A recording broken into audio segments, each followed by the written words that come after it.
Hey, it's Michael with Top of the Hill Tech. I just got in my hot little hands something that I've been looking at for a while and just arrived today.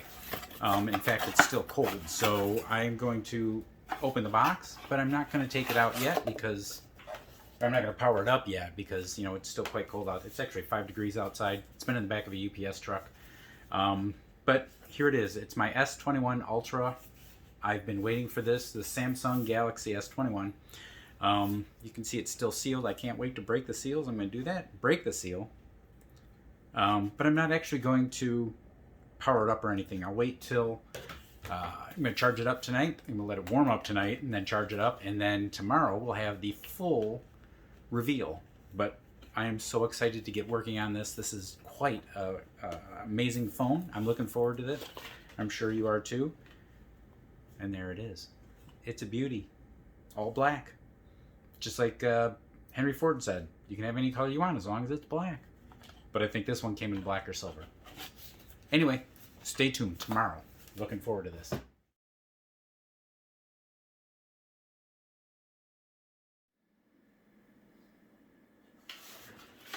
Hey, it's Michael with Top of the Hill Tech. I'm really excited today because today I've got Galaxy S21 Ultra. It just came in the mail last night. I let it acclimate because it was about 4 degrees outside. That's Fahrenheit when it was delivered last night, and it was awfully darn cold. So I let it warm up. I charged it up overnight. It's set at 100% now, and now I'm ready to do some peels because I love the peels. But this is a great phone. I'm really excited to do a full review on this, but for right today, I am just going to do some of the exciting parts like peeling. And then I'm also going to just get it powered up, start transferring my apps over, get my SIM card installed because literally this has not been powered on since it arrived. And I'm looking forward to it.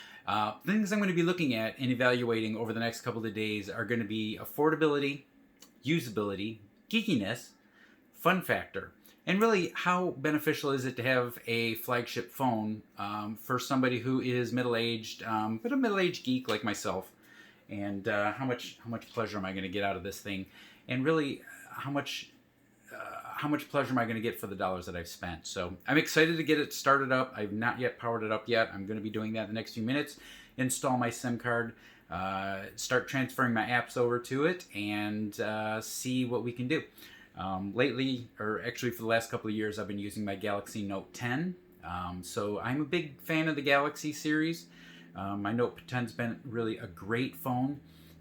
Just recently has started having some battery issues, and I was looking at either replacing the battery or replacing the phone.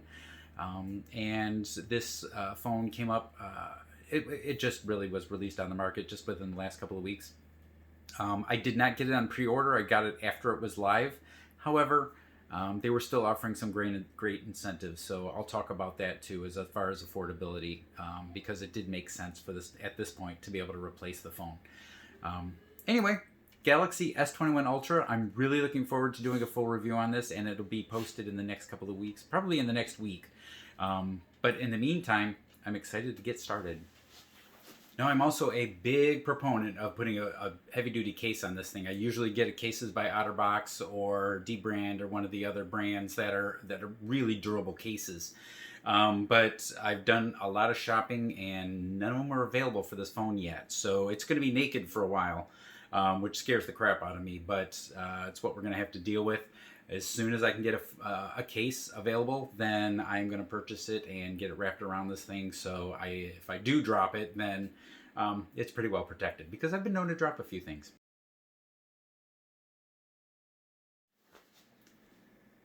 So what comes in the box with the S21 Ultra is the phone, obviously, and you get a little bit of get a little bitty tiny box. Inside that box is a charging cable.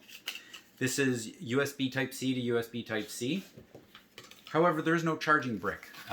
In a nod to Apple, Samsung has also started to deliver their phones without charging bricks because I think they feel that there's plenty of other charging bricks out there that you can use, and they're not just contributing to a bunch of e-waste that's clogging our landfills. So if you don't have a USB Type-C charging brick, then you can always get one. They're about $19. It's not very expensive. You could also use one of the current, if you have like one of the older that is a USB Type A to USB Type C, that'll work fine. In fact, slower charging is more conducive to a long battery life than fast charging. So I know the newer 25-watt chargers tend to, while they charge very quickly, they also reduce battery life. So, those are things that you have to weigh. Anyway, that's what's in the case, and there's some documentation in case you care about reading the documentation. SIM card, and also the funny little key for putting the SIM card in. So I'm going to get working on all this, start assembling this, getting it powered up, and transfer all my stuff over to it, and I should be able to report back in the next couple of days with my usability. Have a great day. Michael with Top in the Hill Tech.